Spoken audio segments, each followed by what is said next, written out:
Good morning, friends. Happy summer to you. In that it's summer, I don't want you just sitting inside having conversations about Jesus. I want you outdoors enjoying God's beautiful world together. So you'll notice that our online content is going to change a lot.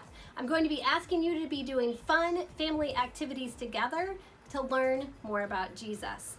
Each week, I'll be reading a little bit of different kids' books to you, kids' Bibles to you, so that you can hear God's good news.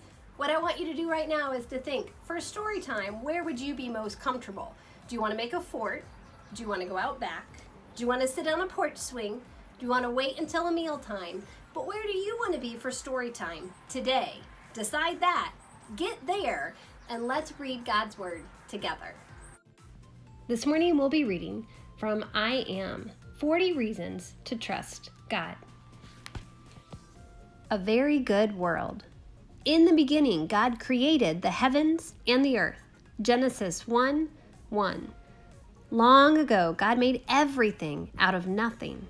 First, God made the world, and then he began to fill it with beauty. God said, "Let there be light." And right away, light shone all around. God knew it was good. He parted the light from the darkness.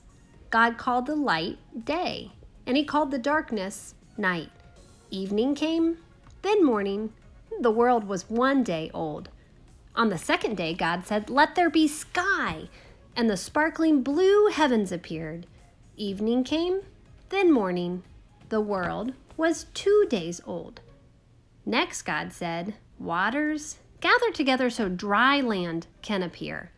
The waters obeyed. God called the waters seas, and he called the dry land earth. God liked what he saw.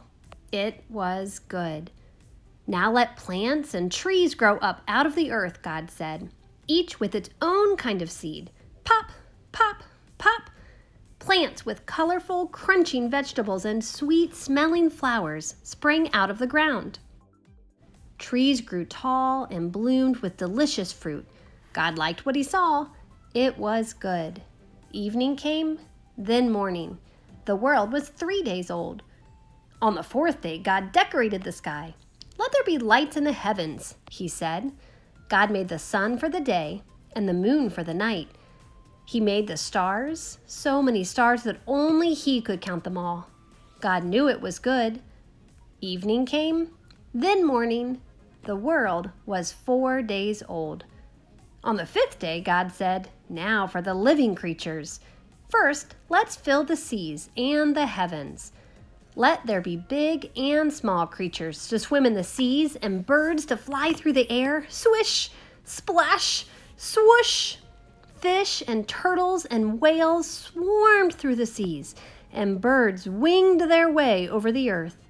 God liked what he saw. It was good. Evening came, then morning. The world was 5 days old. On the sixth day, God said, "Let there be animals on the earth." He made every kind of animal that lives on land, from the roaring jungle lion to the wiggly, wriggly desert lizard. And God saw that it was good. But God had saved the best for last. Now the world was ready for people.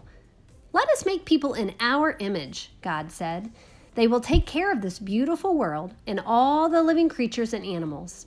So God made a man and a woman, Adam and Eve, and he blessed them. Evening came, then morning. The world was 6 days old. Everything God has made was very good. And on the seventh day, God rested. God, the Creator, made the heavens and the earth, but he made everything out of nothing. No one else could ever do that. The very first name from God in the Bible is Elohim, which means the highest, no one better. Only God could create our beautiful, wonderful world.